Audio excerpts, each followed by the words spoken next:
സായിബാബയുടെ മുൻ അവതാരം എന്നറിയപ്പെടുന്ന ഗജാനന മഹാരാജിൻ്റെ ക്ഷേത്രത്തിലേക്കാണ് പോകാൻ പോകുന്നത്.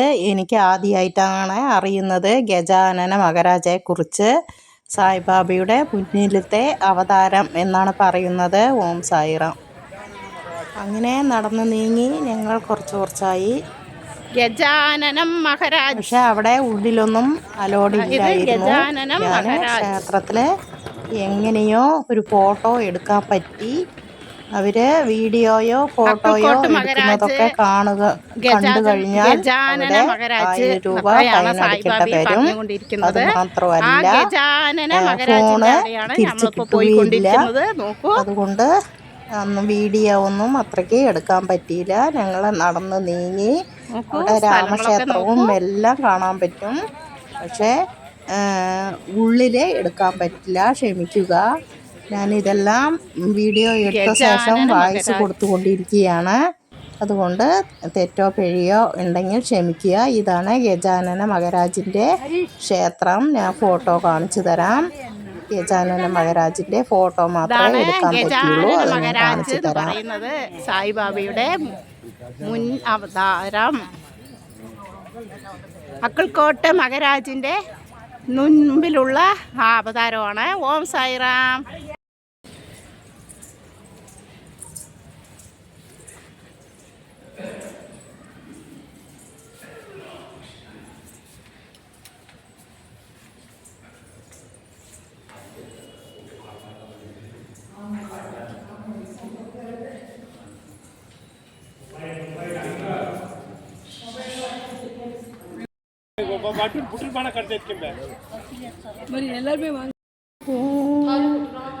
ഭഗവതേ സായിനാഥായ അമൃതവാക്യവർഷ.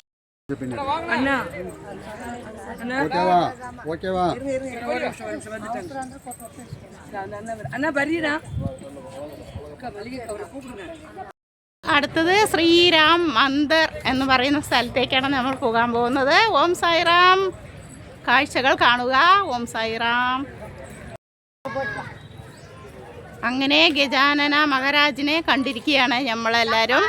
ഗജാനന മഹാരാജാണ് സായിബാബയുടെ മുൻ അവതാരം എന്നാണ് അറിയപ്പെടുന്നത്. ഓം സായിറാം. ശ്രീരാം മന്ദിർ എന്ന് പറയുന്ന സ്ഥലത്തേക്കാണ് നമ്മൾ വരുന്നത്.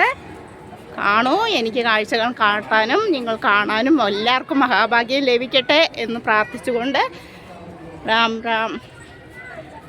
നോക്കൂ എത്ര ഭംഗിയാണ്. നോക്കൂ എത്ര ആൾക്കാരും ഫോട്ടോസും ഒക്കെ ചെയ്യാനായിട്ട് ഭംഗിയില്ലേ.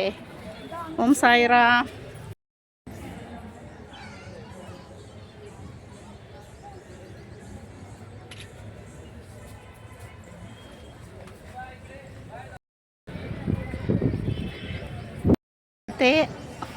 വീഡിയോ എടുക്കാൻ അലോഡില്ല. ഓം സായിറാം. ക്ഷമിക്കുക. ശ്രീരാമൻ്റെ വീഡിയോസ് എടുക്കാൻ അലോഡില്ല. ഓം സായിറാം.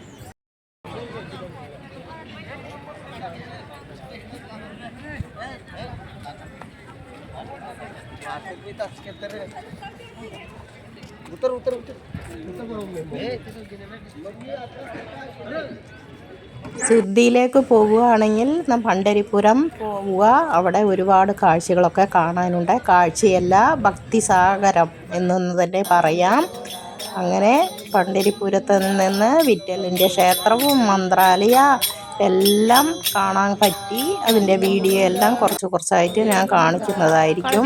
അങ്ങനെ അവിടെ ഞങ്ങൾ ഒരു കൃഷ്ണൻ്റെ ശിലയുണ്ടായിരുന്നു. അവിടെ ഫോട്ടോസൊക്കെ എടുക്കാൻ പറ്റുന്നതായിരുന്നു. അവിടെ ഫോട്ടോ എടുത്തു.